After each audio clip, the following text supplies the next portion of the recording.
Iran உச்ச தலைவராக இருந்த அயதுல்லா அலி கமேனியின் உடல் ஈராக்கில் உள்ள ஹஸ்ரத் அப்பாஸ் புனித தலத்தில் பொதுமக்களின் அஞ்சலிக்காக வைக்கப்பட்டுள்ளது. அந்த காட்சிகளை பார்க்கலாம்.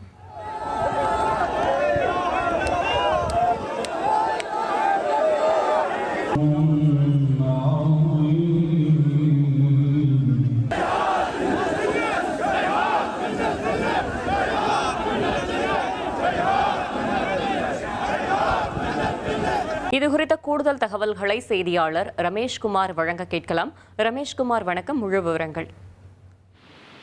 மறைந்த ஈரான் உச்ச தலைவர் அயதுல்லா அலி கமேனி அவருடைய உடல் தற்போது ஈராக்கில் இருக்கக்கூடிய கர்பாலா நகரில் அமைந்திருக்கக்கூடிய புனித தலமான ஹஸ்ரத் அப்பாஸ் என்கிற புனித தலத்தில் பொதுமக்கள் அஞ்சலிக்காக வைக்கப்பட்டிருக்கிறது. இந்த இடங்கள், அதாவது ஈரானில் இவருக்கான இறுதி சடங்குகள் ஊர்வலம் நிறைவடைந்த பிறகு இன்று காலை அவருடைய உடல் பொதுமக்கள் அஞ்சலிக்காக ஈராக்கிற்கு கொண்டு வரப்பட்டது. ஈராக்கில் 2 முக்கியமான இடங்களிலே அவருடைய உடல் வைக்கப்பட்டு சிறப்பு தொழுகைகள் நடக்கப்பட இருக்கிறது. ஒன்று ஈராக்கில் இருக்கக்கூடிய இந்த கர்பாலா என்று சொல்லப்படுகின்ற இடம், மற்றொன்று நஜாஃப் என்று சொல்லப்படுகின்ற இடம்.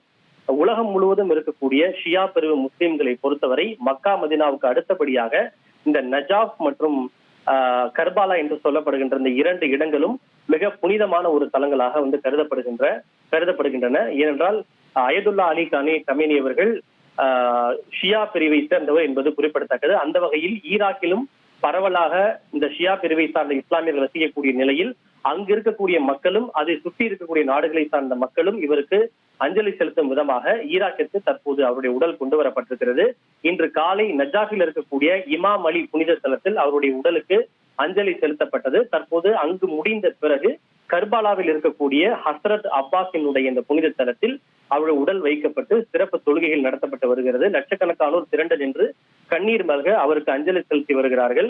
இந்த ஹஸ்ரத் அப்பாஸ் யார் என்று பார்த்தோமேயானால் முகமது நபியினுடைய பேரன் இமாம் ஹுசைனுடைய ஒன்றுவிட்ட சகோதரர் தான் இந்த ஹஸ்ரத் அப்பாஸ் என்பது குறிப்பிடத்தக்கது. கிபி 680ஆம் ஆண்டு கர்பாலா போரின் போது தனது குடும்பத்திற்கு தாகத்தை தீர்ப்பதற்காக தண்ணீர் கொண்டு வரும் முயற்சியில் இவர் மரணம் அடைந்தவர் என்பது குறிப்பிடத்தக்கது. ஷியா பிரிவு இஸ்லாமியர்களை பொறுத்தவரை இவர் மிக முக்கியமான ஒரு புனித நபராக இவர் பார்க்கப்படுகிறார்.